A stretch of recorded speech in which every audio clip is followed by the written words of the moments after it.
I'm a very observant person. As I travel through life, as I go about my day, as I go into the office, as I interact with people, I observe and I look and I see what their headspace is in, their mentality. Today, I realize that a lot of people, unfortunately, are stuck. I've had a lot of conversations with people recently who are in a tough spot,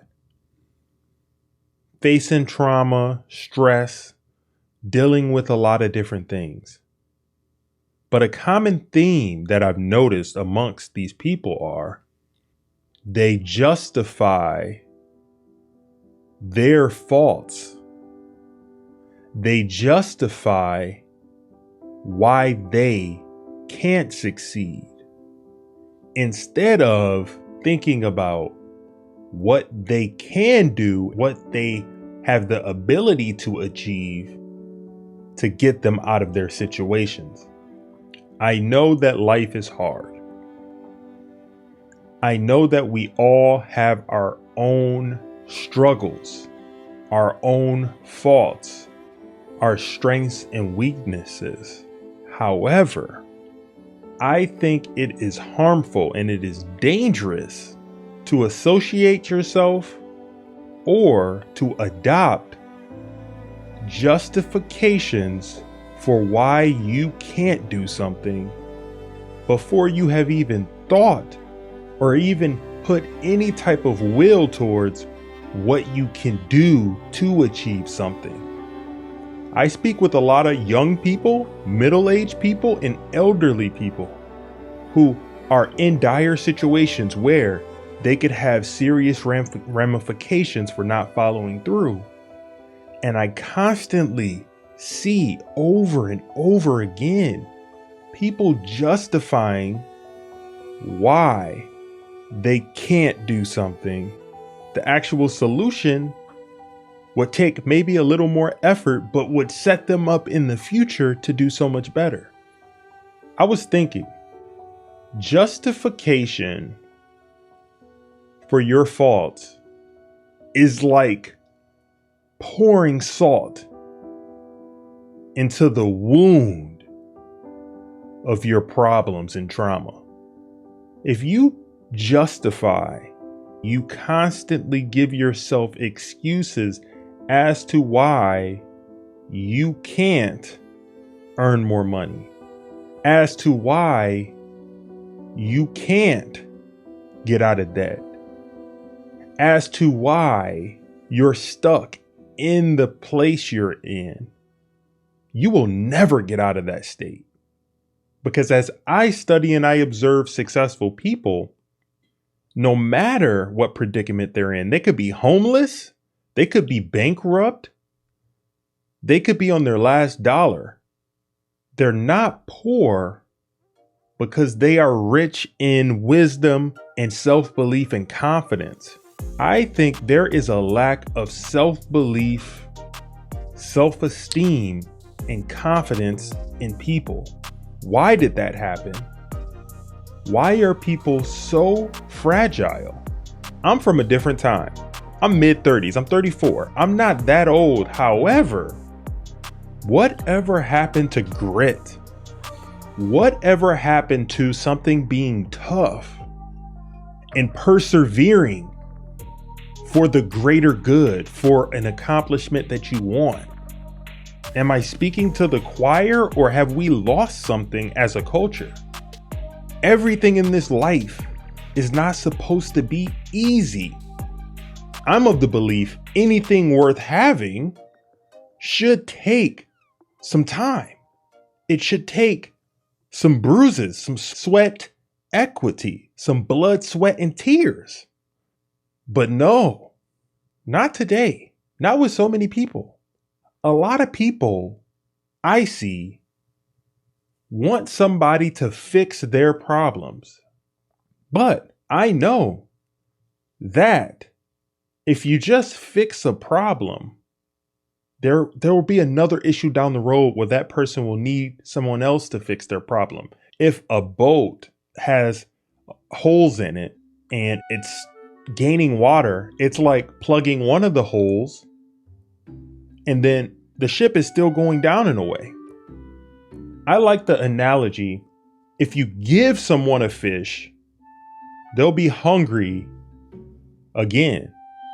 But if you teach them how to fish, they will be able to eat for the rest of their lives.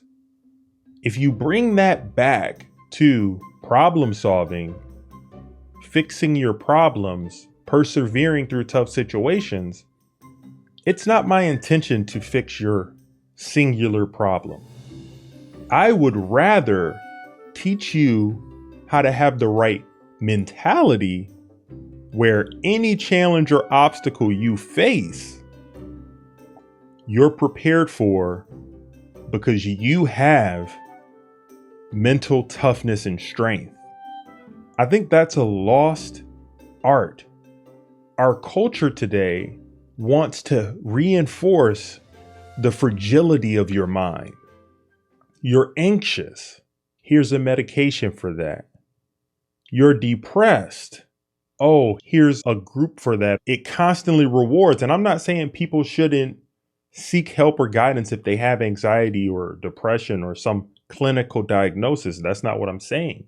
The solution to your problems the majority of the time is your decisions, your choices, and how you react to adversity. And that doesn't have anything to do with anything clinical with your mind. It literally is you having the will, the belief, and the self dedication and patience to persevere and to think of situations not from a why can't I do that, but what do I need to do to get where I need to go? If we continue on this path, I'm concerned for people in the future. If we have people that are going to be raising the next generation, constantly justifying why they cannot succeed, we are in trouble. And I don't want that for you. I want you to have ultimate and total control over your thoughts and over your will. When I think about what I resonate with and what has helped me in my life, a lot of it has been the teachings of great Stoic minds like Epictetus. One of my favorite quotes from Epictetus is this: I laugh at those who think they can damage me. They do not know who I am. They do not know what I think. They cannot even touch the things which are really mine and with which I live. He's talking about in life, shit's gonna go wrong. Water's gonna get in your boat. You might get punched. Somebody might steal from you. You might lose friends. You might lose people. However, those are things that are out of our control. We cannot change some of those things. But what we can control is our faculties, our agencies, what's in here. Nobody can alter what's in here unless your mind, unless you allow it. Epictetus also says, any person capable of angering you becomes your master. If you are not in control of your emotions, if you have no agency or control over that, someone can manipulate and control you. He who is quick to anger is able to be manipulated. We have to be mentally tougher. We have tough times ahead. There's always something going on in the news. There's some new conflict between countries. There's financial strife. There's ups and downs of the market. There's relationship issues. There's tragedies. These are all things that I promise you will persist and continue until perpetuity, as long as we are here. What can we do about all of that as a singular person? What you can do is control your impact on the world, control how you show up every day. Are you making the most of what you have going on? These are all concepts and things that I've learned in my 34 years of life that have helped me to have a stillness and a peace within my spirit. It's hard to explain. Even before I knew who the Stoics were, I had a Stoic mindset. I'm grateful for all of the great thinkers and the great philosophers and successful people in the past and in the present who have shared their thoughts and their wisdom, because it's helped to enrich in my life.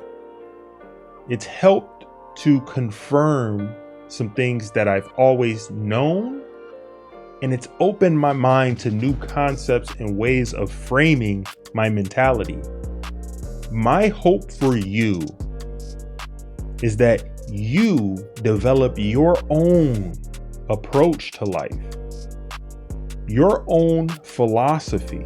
In that process, I hope that you don't let the justification of your faults pull you down and rob you of being as great as you can be.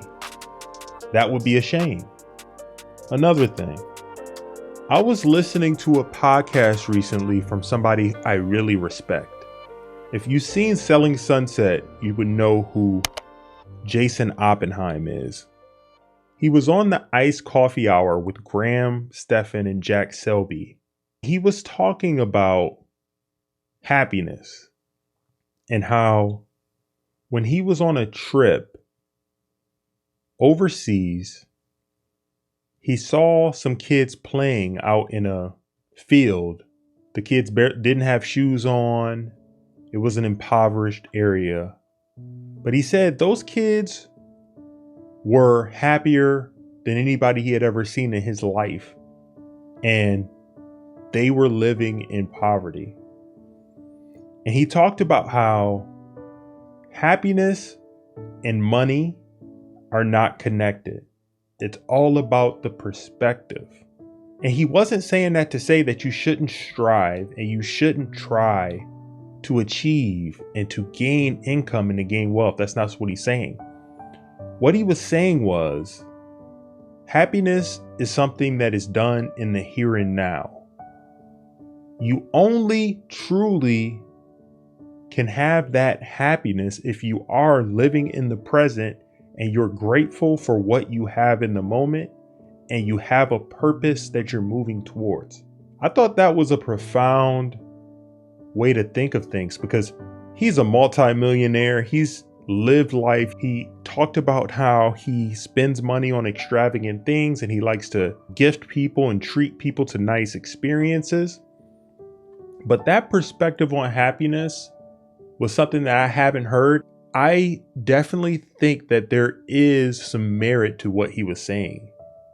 I've always thought that happiness is something that a person inherently has within them and they choose happiness. I believe that you choose your happiness level because if you're not a happy person, any amount of money or any amount of gifting to you or what have you is not going to change your inherent happiness. It might for a short amount of time. However, if you're dealing with feeling sad or depressed or you don't enjoy your current situation, you want to start thinking about what can I do starting right now to ultimately get myself to a point where I am happy. I see progress. I think a lot of people are unhappy because they're stagnant. They don't see any way out of where they are in their situation. Even if it's minimal progress is better than no progress. I think a lot of people lack purpose in their life. A lot of people lack any type of plan. And simply having a plan and purpose will cure a lot of people's unhappiness. As human beings, we're drawn to negativity. I've been like that in the past, and sometimes I have to check myself as well. What is it about us inherently as human beings that makes us get drawn in and pulled in by the negative things? If somebody's talking about something positive or productive or a successful person, you want to aspire or you want to think that's things that you want to talk about. But if you see that there was some conflict or some car chase or something very attention grabbing happened, as human beings, we're kind of drawn to that. I don't think this is a good or bad thing. It's just recognizing, why are we like that? Why are we wired like that in like our monkey brains? Shout out to Joe Rogan. He talks about that a lot. These are just some things that I think about. I'm constantly trying to understand the human condition more as I grow. I'm fascinated by how our minds work. Why, for some people, enough is never enough. I think about the people who they never can be satisfied. They're constantly shopping. They're constantly buying more. They get a watch. They got to buy another watch. Enough is never enough. They get a house that's a beautiful house that's $2 or $3 million. They're looking at their next house because the neighbor down the street has a $4 million house, and you don't want to be the guy with the $3.2 or $3.3 million house, right? Bruh. When you really think about it, why are we here? What are we doing? What is the purpose of life? Is it our purpose on this earth to just collect items? Does that really make us happy? Does that really make you happy collecting these material things? And I enjoy nice things as well. But as I've grown and I've matured, I enjoy more so than anything feeling like I'm evolving, feeling like I'm growing and I'm progressing, and I'm thinking for myself and I'm teaching what I'm learning back to somebody else. I think that's where I feel the most alive, is honestly doing this podcast and expressing my thoughts here and hopefully helping others have some lessons in mentality, because I know a lot of people are struggling and a lot of people are looking for some direction, some structure in their lives. Unfortunately, people don't talk about things like this often. When we were younger, if you had brothers or if you had a father or if you had authority figures or a mentor, you would get information like this from them in the past. But as we've grown technologically, we have smartphones, we have all of these distractions around us, people have become less social in the areas of life that matter the most to me. I don't want to just talk about the problems. I think the solution to this is actually seeking out things that are adding value to you, seeking out people who talk about things that will help you. You are a collection of the people you are around. I truly believe that. As I've gotten older, I associate myself with people who are going to where I want to go, are like-minded, who are positive, and it's helped me to have the right mentality where I am attempting to progress as I move through this life. I don't want to move backward. I don't want to have the same level of knowledge that I had the day before or the year before and continue on the path with the same mundane habits. I want to improve. If I'm improving, I guess the best way to say it is I am being authentically me. That's It's kind of hard to describe, but I wonder, I mean, am I alone in this? There has to be other people that are like me out here in this world. It's unfortunate what I see happening to the young people. When I look at social media, when I look at what young people are valuing, some people are creating their whole identity. They're creating their whole persona, their self-esteem and everything is being bolstered up by how many likes they get on social media, how much validation they get from people who are literally just, in all honesty, don't care anything about you. What do they call it? Parasocial relationships. I encourage you as a young person to get some mentors, get around people who are positive, who are productive, who, when they are around you, they are giving you insight on mentality. They're boosting up your self-esteem, and I want you to believe in yourself. Think for yourself, because if you have that internal self-confidence and belief, no matter what happens on the outside world, no matter who interacts with you wherever you are, you have an inner strength and power that nobody can take away from you, because things are going to get worse before they get better. I like to talk about mental strength. I like to talk about these things because they fire me up. Like, I guess I'm just different. I don't know. Am I alone in all of this? Also, this week on things that I wish I knew when I was 17. When I was 17, I wish I knew that trying to portray or impress people with material possessions is a fool's errand, especially if you don't got it. And let's be honest, let's be real. When I was 17, I didn't have it because I was 17. I was working at like a grocery store, bagging groceries, going to high school. Going and buying baggy jeans that didn't fit me. I had twig legs. I was built like a stick bug.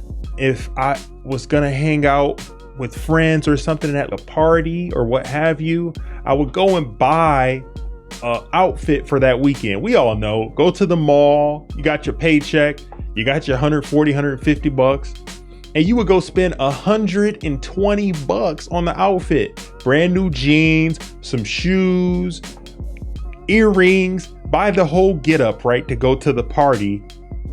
Ridiculous thinking about it. Remember back in the day, they had the wallet chains.